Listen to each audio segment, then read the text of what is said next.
반갑습니다. 네.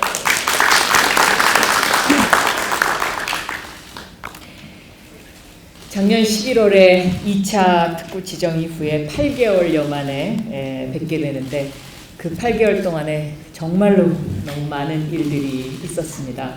이 코로나19라는 예기치 못한 정말 전 세계적인 그 사태가 벌어지면서 지난 11월의 일이 굉장히 아득하게 느껴집니다. 심사위원님 여러분들도 그러시죠? 네. 그런데 그럼에도 불구하고 규제자율특구는 지난 1년간 참 많은 일을 했습니다.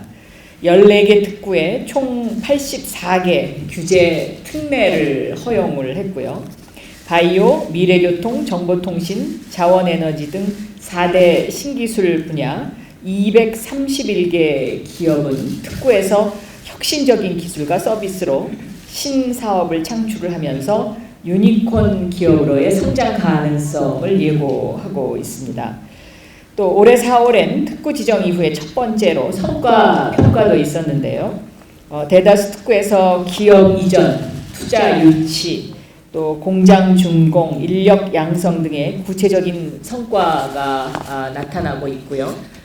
지난 1월에는 경북의 그 배터리 분야 1,000억 유치를 해서 문재인 대통령께서 그 지역을 직접 방문하셨던 일도 있습니다.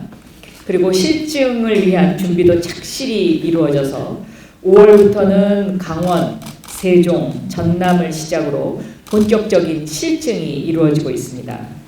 특히 오는 9월 국내 최초로 자율주행차 상용 서비스에 들어가는 세종은 제가 직접 자율주행 실증 차량에 탑승을 해서 기술력과 안전성을 확인할 수 있었습니다.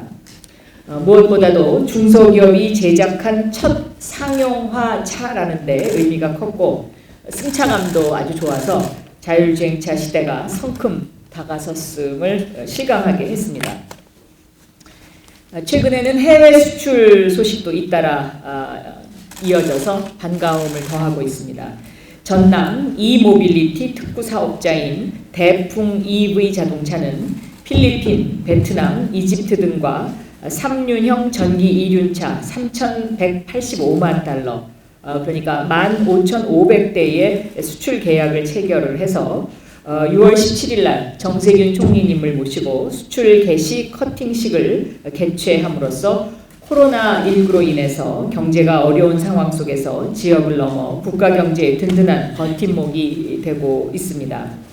또한 이모빌리티 분야에 643억 원의 투자 협약식도 이루어져서 238명의 고용 창출 효과도 기대되는 등 규제자율 특구는 지역 경제가 새롭게 도약하는 확실한 계기가 되고 있습니다. 오늘 3차 특구 지정을 위해서 부산, 대구, 대전, 울산, 강원, 충남, 전북, 경북 등 8개 지자체 9개 특구 계획이 분과위원회의 심도 있는 논의와 검토를 거쳐서 심의에 올라왔습니다. 만약에 이번에 충남이 특구로 지정을 받게 되면 모든 비수도권 지자체에 1개 특구 이상의 지정이 이루어져서 국가균형 발전과 지역 혁신 성장에 공고한 틀이 마련되게 됩니다. 아시다시피 코로나19의 영향으로 비대면 디지털 경제로의 전환이 핵심 화두로 부상이 되면서 국정 현안이 됐습니다. 정부는 이에 대응하기 위해서 한국판 디지털 뉴딜, K 뉴딜, 그린 뉴딜 정책을 한반기 경제정책 방향에 담아서 새롭게 추진할 예정입니다.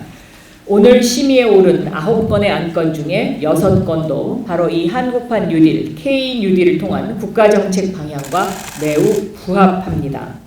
예를 들어서 울산의 개놈 서비스 산업특구의 경우에는 정부의 디지털 뉴딜 정책과 맥을 같이 하고 있고 유전 정보를 기반으로 한 바이오 빅데이터 구축을 통해서 향후 감염병 진단과 백신 치료제 후보 물질의 신속 발굴 지원 체계가 마련될 것으로 기대가 되고 대구의 이동식 협동 로봇 특구의 경우에는 물류 창고에서의 작업자 간의 물류 운반 등 협동 작업을 이동식 로봇이 대체하게 돼서 향후 제조 공정과 생산 물류 작업의 효율화가 기대되고 있습니다. 또한 그린 뉴딜 정책의 일환으로 추진되는 충남과 강원의 수소에너지 전환 특구에서는 수소연료 전지의 발전과 충전 등에 대한 실증이 이루어져서 친환경 수소에너지 보급 확산에 크게 일조하게 됩니다. 사전 검토 과정에서는 지역 인프라와의 연관성, 혁신성과 성장 가능성, 핵심적 규제 샌드박스 등이 주로 검토되었고 무엇보다도 중요하게 여긴 것은 안전에 관한 이슈였습니다. 심의위원님들께서도 다시 한번 이 안전과 관련된 부분을 면밀히 검토해 주셨으면 합니다. 오늘 이 자리는 민간의 전문가분들과 기자분들이 국민적 관심과 기대를 대변해서 배심원단으로 참여해 주셨습니다. 지난 1차, 2차에 이어서 3차도 역시 국민 배심원의 힘을 저희는 믿고 또 국민 배심원단이 있음으로 해서 더욱더 신뢰성이 높아지고 있습니다. 오늘 바쁘신 중에도 참여해 주신 국민 배심원 여러분께 깊은 감사의 말씀을 드립니다. 모두가 아시다시피 지난 5월 12일 규제자유특구기획단의 존속 기한이 2년 더 연장이 돼서 이 직제 개정안이 국무회의를 통과했습니다. 이제 규제자유특구가 명실상부한 혁신의 아이콘으로 자리매김한다는 그러한 의미다라고 생각이 됩니다. 앞으로 규제자유특구는 이 규제자유특구 전용 펀드가 마련이 됩니다. 그래서 더 투자를 끌어들일 생각인데요.